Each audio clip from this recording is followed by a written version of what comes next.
and welcome to the President's Day edition of the Kaimin Sports Talk. I hope everybody had a wonderful 3-day weekend.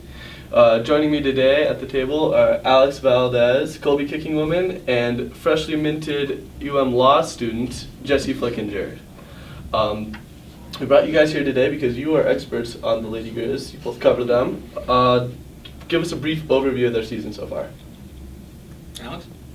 I mean, they're doing great so far. After their 2 games this weekend, they're still ranked number 1 above Sacramento State and Eastern Washington University. They're doing really great on defense, and they started out a little rough, but as they have been going, they've been getting better each game. What happened with that 1-point loss Saturday to Northern Colorado? They had a 10-point lead at halftime. Yeah, it was close. I mean, they only shot 30% from the field, which is their worst that they've done at home this season, so not good. And in the final 8 minutes, they missed 7 of their 9 shots, and all across the board, everybody just really struggled. Kaylee Valley had only 10 points. Macaulay Feller had only 13 points. So it wasn't just one person who was having an off day. It was the whole team that struggled. Do you think some of that has to do with some of their offensive struggles early in the season that is starting to come back again? Do you know of ways that maybe Selvig might try to get them back into their offensive ways that they were finding and hitting like right before this game? I don't know. It seems like their offensive struggles have just recently come up. Even in their game Thursday, they didn't shot below 40%, but their defense held tough and they were able to beat Sacramento State. I'm not exactly sure what Selvig plans to do, and they're still in first place, but. And that's a Selvig trademark. Is like you're going to be a poor shooting team and he'll still figure out a way to beat you. It's just what he's done for 30 years now. It's the way he coaches. I mean, talk about how good is that defense? It is good. I mean, Carly Selvig at one point in time, I'm not sure where she is now, but she was ranked 10th overall in the nation for blocked shots. And when you're nationally ranked and you go to school in Montana, that's a big deal. And I mean, you have Maggie Rickman, who's on Saturday had a team high 10 rebounds, and so the defense, they just have very long arms, and that helps them a lot when they're playing against some of these Big Sky teams that lack that height and depth. We talked about the offensive struggles, and a real kind of starter for them has been Shanae Gillum off the bench, and you wrote about her last week. Kind of tell us about her story real quick. Yeah, so Shanae started at UM in 2012, and off the bench she was already contributing. Selvig called her a scoring punch, and it was actually against the University of Northern Colorado in 2013 in the Big Sky Conference tournament where she tore her ACL for the 3rd time. Mm-hmm. The 3rd time, and she missed last season, but she's been on the up and up this season, and I believe it was against UNC on Saturday, she came in and she had 2 back-to-back 3-pointers, and she just always gives that punch. So she's definitely a really important player for the Lady Griz. Awesome. For more on that, you can check out Alex's Friday Kaimin on KaiminSports.com. Moving on, Sunday was a very big day for me. A huge Saturday Night Live devotee. It was the 40th anniversary episode. It was like 3.5 hours long. And I don't think any of y'all watched it, but I saw some highlights of it, and I'm a little curious to get your takes on it. I mean, I saw the Jimmy and Justin thing that they opened with. I saw they did some montage work with some of their cast tips. I mean, what left out of you? Jimmy and Justin, frankly, was like one of my least favorite parts. Really? Okay. Typically, they're so good. I don't know, and I think it was maybe just the audience was kind of tepid towards it. It was an older audience, and the audience was basically filled with SNL greats. It was people who aren't just cheering raucously. The whole bit was SNL catchphrases and things that SNL has made famous, and they were the ones that made them. They weren't gonna, But what leapt out at me most was just the quality of comedians that SNL has produced over the years. I mean, you had a Weekend Update with Tina Fey and Amy Poehler, those are two smartest, funniest ladies in comedy today, and you go back at Adam Sandler, who for a while before Jack and Jill and all that was really funny.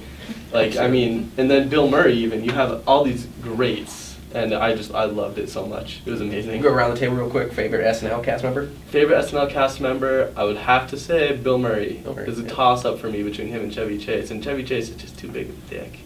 Who do you go That's to? fair. Alex?